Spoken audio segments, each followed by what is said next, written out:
An investigation into a school shooting in Arkansas? We have the details.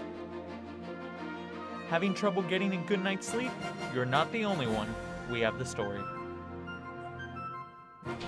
Room burglaries at Victory Hall have left students shaken. I'll have more to say during the show.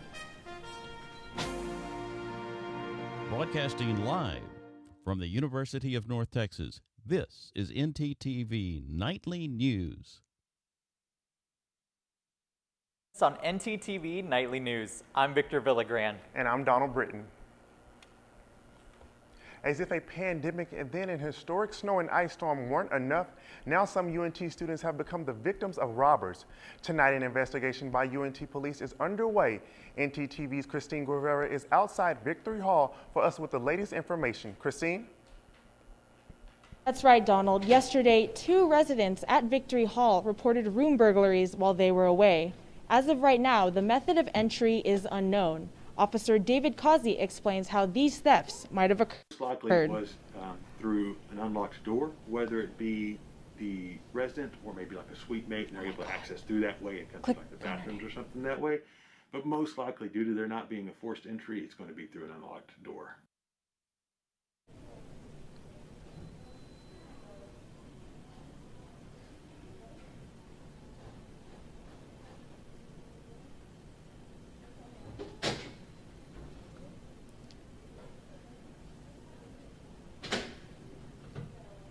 A few safety precautions to take note of are to keep all residence hall doors locked at all times and speak to your suite mates about room security, keep valuables out of sight or locked away, and do not allow entry of unknown people without credentials or swipe card access to the front doors of your residence halls. Well, that's all I have for now. Back to you guys at the studio. To immediately report information regarding the burglaries, contact Detective Claire Barnes at 940-369-5359. The weather was pretty nice on my way in today. It was a little damp this morning, but at least the sun came out. It was, and I'm just glad it's not raining. Let's throw it over to our weather anchor, Lexi Flores, for some weather updates. You guys are totally right. It's been a beautiful evening today. Taking a look at our current weather conditions, we are experiencing a temperature at 59 degrees with a wind speed of 13 miles per hour. Now going into tonight's conditions, it's going to look slightly different with a 90% chance of rain, which is going to be bringing our weather down into the low 40s. Going into tomorrow's conditions, luckily the rain will not be sticking around and we will be experiencing weather as we were experiencing today. That's all I have for our first look at weather. Back to you guys at the desk. Thanks, Lexi. While we are beginning to hear about real progress in fighting the deadly COVID-19 virus, the World Health Organization today said it's not over yet. Officials say it is unrealistic to think the pandemic will be over by the end of the year. More vaccines and a global effort to get people vaccinated will reduce hospitalizations dramatically, but the public needs to focus on keeping the transmission of COVID as low as possible. In the United States, more than 515,000 people have died from the illness, and more than 28 million cases have been reported since the beginning of the pandemic. UNT is now taking a big step forward this semester as vaccines start rolling out to fight the ongoing virus. The university is hoping to bring back on-campus activities for students and faculty, but with a catch.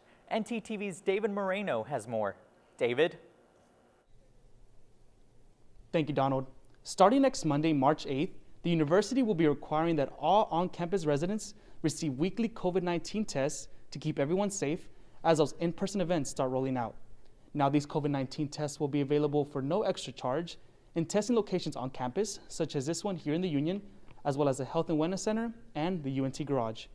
Now, even with these tests, the university wants everyone to continue wearing face masks, keeping social distancing, and washing their hands, so that soon enough, we can all safely return to campus life. That's all I have for today. Back to you guys at the studio. Thanks, David. One of the biggest testing sites in North Texas is at the Motor Speedway. It's back up and running after a week of winter weather. The closure caused many appointments to be postponed. ntTV's Alyssa Williams gives us a look at how the mega site is bouncing back. Texas's largest COVID-19 vaccine distribution site has been set back due to last week's winter storms. The site closed for a week following the harsh weather conditions. Denton County Public Health is only running this clinic. There may be other smaller facilities or pharmacies, doctors' offices that are running smaller clinics, as well as clinics in other locations, other counties. I'm not sure what they're doing or how they're getting caught up, but we're really working hard to try to get as caught up as quickly as possible. Because of the winter storm, shipments of the vaccine were affected. UPS and FedEx were not shipping as many vaccines to the mega site. So thankfully, all of our vaccine refrigerators that we have backup generators. So even if the power did go out on site, they had backup generators that were able to maintain the temperature, which is wonderful. We also had backup plans just in case something were to happen to those as well, that local hospitals and local universities, UNT and TWU, had also volunteered for us to use their backup refrigerators and freezers too. This past week, the site only distributed the second dose of the vaccine to help meet the 6-week window for that second dose. So we decided early on that we would wait on the first doses so that we could get those second dosers caught up. It is more important to get those second doses due within that 6-week window, and since we were out a week because of the ice storm and because of the power outages and things like that, we really wanted to get them caught up before we start first doses again. For ntTV News, I'm Alyssa Weems. Exciting news! The store we know and love, Apple, is now opening for the first time since the pandemic began. That's 270 stores. Customers can now go in person, but a fraction of Apple stores require a scheduled 15-minute shopping session. Due to the recent winter storms, Texas was the last state to reopen stores, with all of them open again. Apple is bound to see an increase in sales from eager consumers. It's such a beautiful day today. I'm excited to hear about what's happening in sports. I feel the same way. I know the sports world has been booming. Our sports anchor Jocelyn Lester is live at Apogee Stadium to give us more. Jocelyn? Thanks, guys. Even though there was a winter storm 2 weeks ago and we are still continuing on with the pandemic, UNT football is here and I couldn't be even more hyped. Through thick and thin, UNT had their first spring practice at the beautiful Apogee Stadium, and coaches and teammates are having high hopes for the Mean Green football season. Now, that's all I have for you right now, but you should stay tuned because I will tell you more on what I have for all things sports later on. Back to you guys at the studio. Thanks, Jocelyn. Up next, an investigation on the school shooting in Arkansas. And spring break will arrive on schedule, but is it safe during the pandemic? We have the details.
An investigation is underway tonight after a school shooting. It happened this morning at a junior high in Pine Bluff, Arkansas. Police say there was a confrontation of some sort between two students. A 14-year-old male was airlifted to a nearby hospital in very critical condition. A 15-year-old male is in jail. What caused the shooting is still unknown. It was the first day of in-person learning this semester. Here's the latest information on COVID-19 vaccinations. Nearly 77 million vaccine doses have been administered in the United States. According to data from the Center of Disease Control and Prevention, this is good news as Monday's numbers are about 1.7 million doses higher than the day before. In total, more than 15% of the United States population have received at least one dose of the vaccine. We hope to see that number rise in the days ahead. The good news is that there is another weapon in the fight against COVID, and it means even more vaccinations. In tonight's Your Health, Elizabeth Garcia has more on the newest vaccine and what makes it different.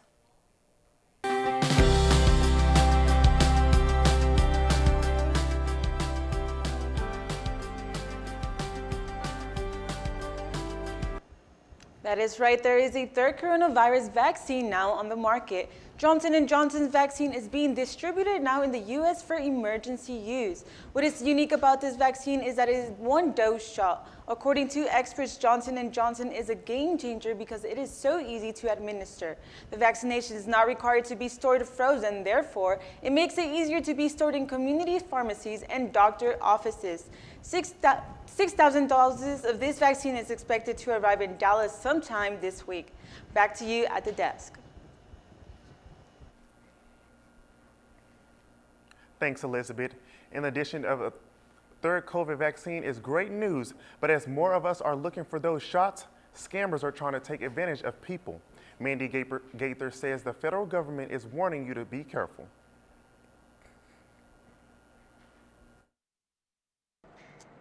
The COVID-19 vaccine rollout is expanding, but getting an appointment is challenging, and scammers are taking advantage of that scarcity and desperation. It said you'll get a free vaccine, but you must be there at a certain time and you'll get, the vaccine. It's calls like this one that are triggering a new warning from several government agencies.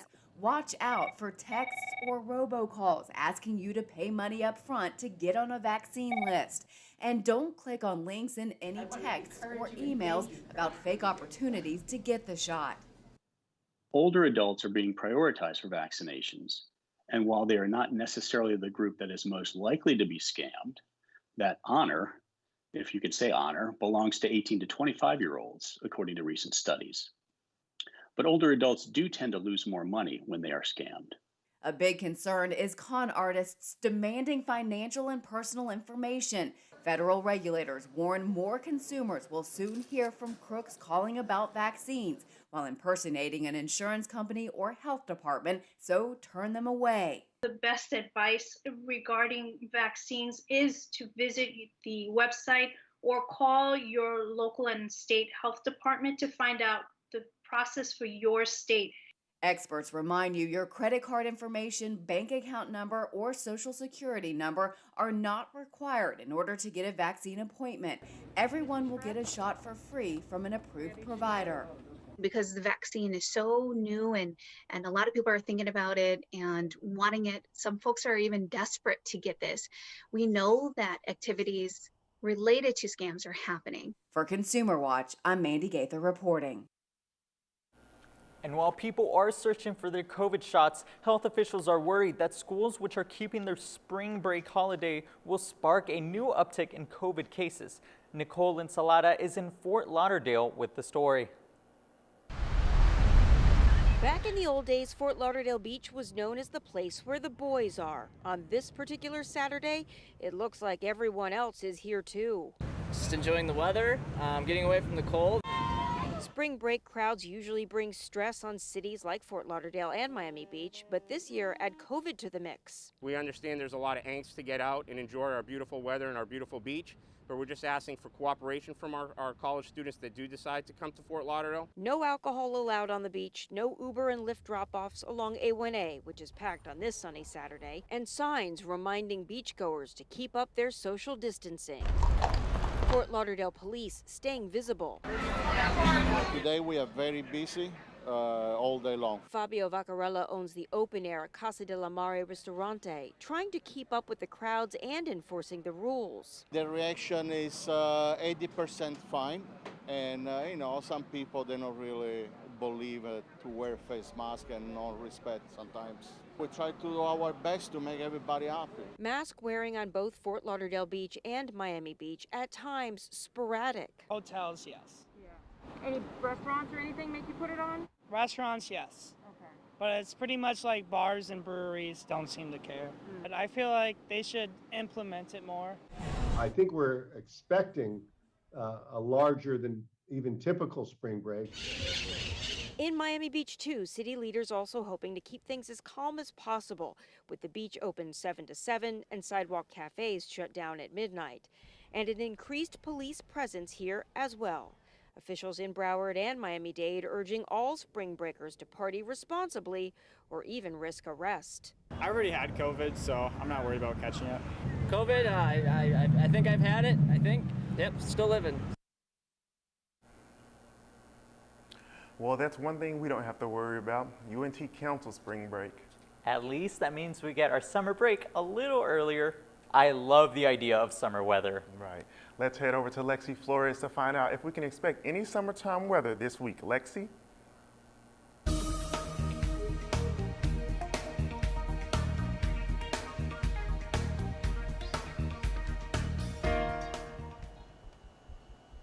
Thank you, guys. Now, we aren't experiencing summer weather temperatures yet, but I think spring is definitely around the corner. Taking a look at our North Texas area, we are all sitting in about the mid-50s to upper 50s, in some places even reaching the 60s. Going into our state look, we have places like Amarillo and El Paso experiencing the mid to lower 50s, and places such as Houston staying a little warmer in the 60s. Taking a look at our 7-day forecast, the rain from tonight will be creeping into tomorrow early morning, but the rain won't be lasting long. We do have a few sunny days before we get hit with a 40% chance of rain on Friday. However, the rain is not going to be dampening our weekend, as we are expecting to have sunny skies this weekend leading into next week. Thank you guys for looking at weather with me. Back to you at the desk. Thank you, Lexi. Whether you're a college student or ready to retire, we all need to sleep at night. I had a nice conversation with sleep doctor Hal Stewart about midnight problems and what might be keeping you up at night. With many anxieties creeping up on us every day, it is now more important than ever before to make sure you get yourself a good night's sleep. But falling asleep isn't the biggest issue. Actually, falling to sleep for most people with sleep disordered breathing is not the problem. It's staying asleep and going through their normal sleep cycle, but that's very important for your brain and your body to go through a normal sleep cycle every night. Sleep doctor Hal Stewart addresses the issue of sleep disorders and the struggle to fall asleep. Not being able to go to sleep at night, that's a whole different issue. That can be, of course, anxiety. When you've got 1,000 things running through your mind, your body is on high alert. The COVID virus has got a lot of people, really worried, and they're out of their routine. And while anxiety of the following day can keep up someone from falling asleep, nearly 2/3 of Americans have some type of sleeping disorder that can interrupt a healthy rest in the middle of the night. Sleep disordered breathing affects people of all ages. Obstructive sleep apnea is an epidemic. I mean, it has been deemed that by the Centers for Disease Control. Dr. Stewart recommends even those with the smallest of snoring issues to go see a doctor. I would go to a physician or dentist who specializes in sleep disordered breathing and just get screened, and it can change your life forever. Well, I know the only thing that's keeping me up at night is my cell phone. That is not healthy, Donald. Make sure to get your sleep. Well, last night was Golden Globes, but it was a different look for the 78th annual award show. And the FDA has approved a new device that could decrease the number of brain injuries in athletes.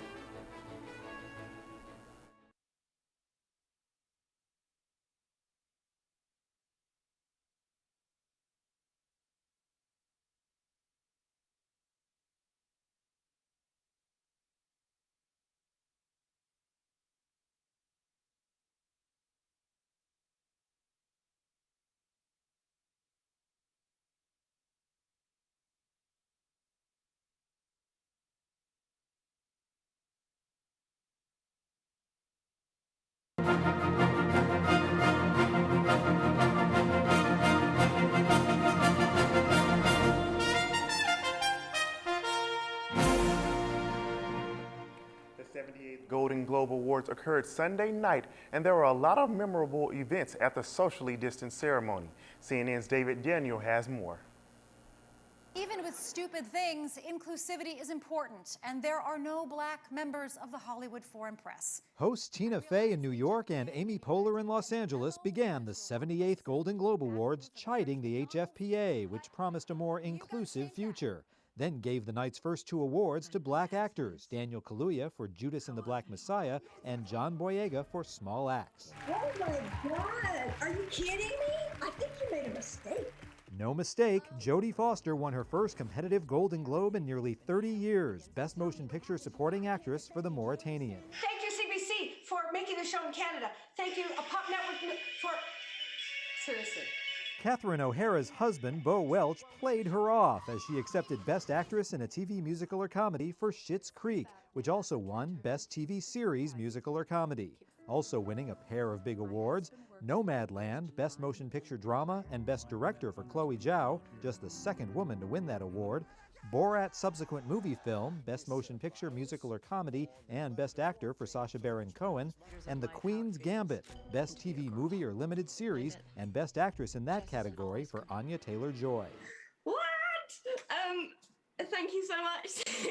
Emma Corrin's win kicked off a huge night for The Crown. She, Josh O'Connor, and Gillian Anderson all won Golden Globes for the series, which was also named Best TV Series Drama. I love all of you so much, and just Andra Day was overcome, winning Best Actress in a Motion Picture Drama for The United States versus Billie Holiday.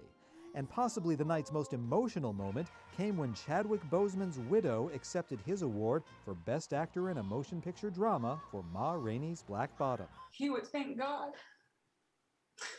He would thank his parents. He would thank his ancestors for their guidance and their sacrifices. In Hollywood, I'm David Daniel. With football season officially kicking off, there may be a new way to keep athletes safe on the field. The FDA has okayed a new device, the Q-collar, that can help reduce the risk of traumatic brain injuries. The C-shaped device fits around the back and the side of the neck and clamps down on the blood vessels in the neck, which increases blood volume in the skull. Researchers studied 300 football players 13 and older, finding that it lowers the risk of brain trauma in athletes wearing it. This device is meant to be in addition to protective equipment already used and will be available for over-the-top purchase. I can't tell you how excited I am that football season is back. I'm excited too, Donald. Let's go to Jocelyn Lassiter and see what the Mean Green can look forward to in the sports world. You got it, Donald. Coming up, we discuss UNT hosting the NIT, Luka and the Mavericks on the hunt, and exactly how well did the Mean Green football spring practice go. Stay tuned.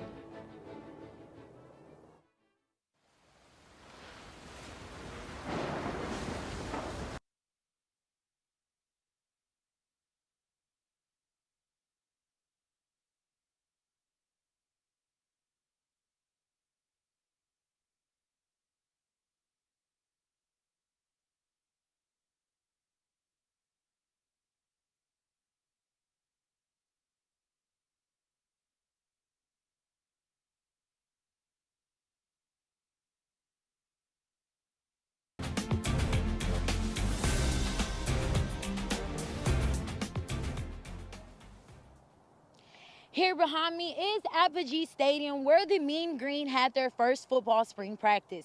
Last season, the Mean Green ended with a 4-6 record. And when they asked about how the first day went, singer DeAndre Torrey responded by saying, quote, "I think it was good. There was a lot of intensity on both sides. I mean, us as an offense, we're just filling out the new defense. With new defensive coordinator Phil Bennett, UNT is looking to change the outcome of their defensive game." Things are constantly changing, and for UNT, it is a big one. In previous years, the NCAA National Invitation Tournament has taken place at Madison Square Garden in New York. However, the tournament will be held not just at the Comerica Center in Frisco, Texas, but also at UNT's very own Coliseum. Due to a reduced field, the tournament will only feature 16 teams instead of its normal 32. There was no tournament last year due to the pandemic. Therefore, Longhorns continue to be the reigning champion from their 2019 title. The Dallas Mavericks have been on a hot streak, winning the last 3 of their 4 games in the past week and the last 7 of the last 9. Of course, our very own MVP, Luka Doncic, has been dominating on the court, keeping alive a possible postseason hunt. In the Mavericks' 115-98 defeat against the Brooklyn Nets, Luka went off for 27 points, 7 assists, and 6 rebounds, snapping the Nets' 8-game winning streak. Can the Mavericks continue to take care of business as they take on center Nikola and the Orlando Magic? Currently, the score is 19-20 with Mavericks up. That's all I have for sports. Back to you guys in the studio. Thanks, Jocelyn. Well, there's good news tonight that could have an impact on UNT sports. The Media Arts Department in Mayborn School of Journalism won a bid to fund a mobile production truck. The truck will be a refurbishment of an existing trailer currently being used by UNT Athletics. Mean Green Mobile Media won't just create interesting classes in production, but Media Arts Chair Andrea Miller is hoping it will also bring in some money. A student-run production company, right? And so essentially a student organization that has an advisor that can take real-world clients for different things so that we can go out into the community, and if they have a fundraiser that they want streamed live, or if there's a high school football game or something like that, that we can take these real world clients and the students get great experience, and then hopefully we get a little monetary compensation. I know all of us here at ntTV can't wait for that. You know, that's kind of something unique for UNT to start. Yeah, I know, I agree. It's fun, exciting, and interesting. Thanks for joining us on ntTV Nightly News. Join us again tomorrow night at 6 p.m. here on North Texas Television.